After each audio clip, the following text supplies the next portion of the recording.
Hey everyone, welcome back to Apollo Art Analysis. In today's episode, we're going to be studying a piece by the career generative artist known as Andrew McWhae. And in this episode, we're going to be looking at this dance of color and implied motion. We're also going to explore the decades-long debate about abstract art. So let's jump right into it. So whenever you first see this work, we went with a flurry of forms dancing and weaving across the composition here.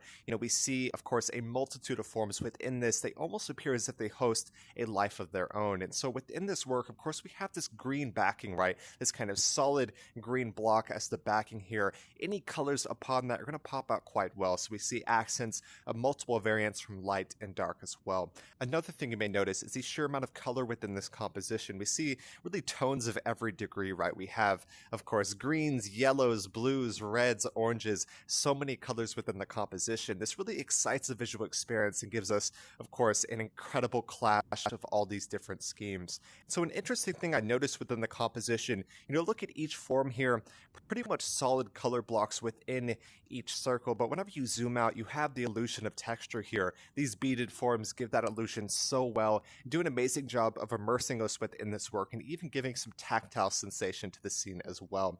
And another thing I noticed, there's really no doubt that there's so many curves within the composition, right? This gives us a sense of implied motion and also, of course, a sense of visual energy as well. We talked about the impact of energy from color, but there is an impact of energy from form as well. Of course, countless and constant curving forms here are going to give that illusion so well. So we love to see that within the work at hand. With this in mind, how do you all feel when you view this piece, or even what do you see when you view this piece? I think that's a pretty interesting question here. When I looked at this work, I saw three distinct regions. We have that due to the nature of these curved forms. Of course, you have, say, one region, you have an upper region, then you have that lower region as well. There is this sense of the shift. There is a sense of the flow. It is incredibly abstract. There is no doubt about that.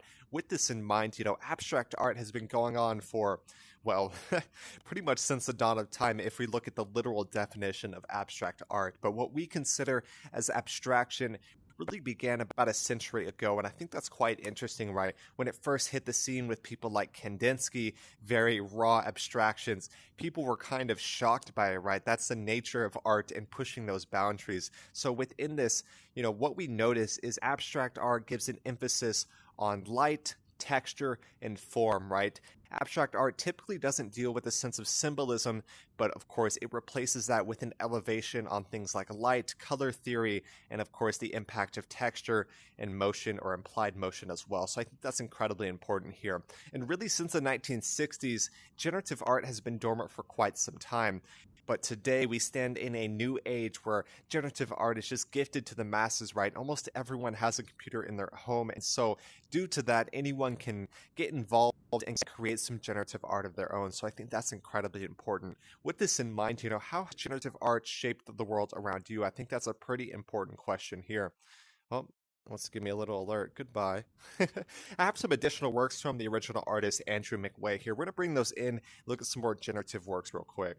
Alright, so I brought in three additional works from the original artist here to kind of give a sense of the artist's portfolio, his style, and the way that he uses generative art. So the first one that I brought in here is most reminiscent of the scene before us, right? You have these beaded forms, they are curved, and they're all set against a single color block background there. I think that's incredibly important. I saw this orangish brown is very interesting color and definitely in contrast to the green that we see here.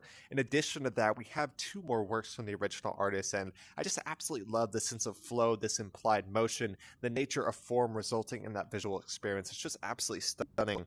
And finally, one of my favorite works, I really love the colors at hand here. They excite, these gold or yellow tones just give an immense sense of energy that is incredibly important. Of course, alongside that implied motion that's inherent to so much of Andrew McWhae's art. So absolutely love those insights, and generative art is extremely expressive. There is no doubt about that.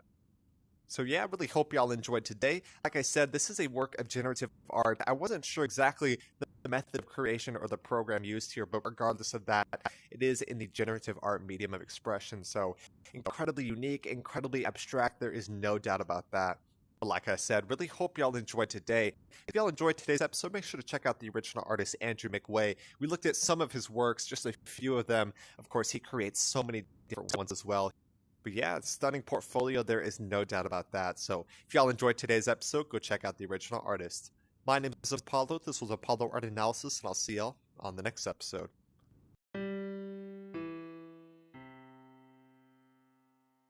We hope you enjoyed today's episode. If you'd like to support our work directly, please check out our Apollo community tokens.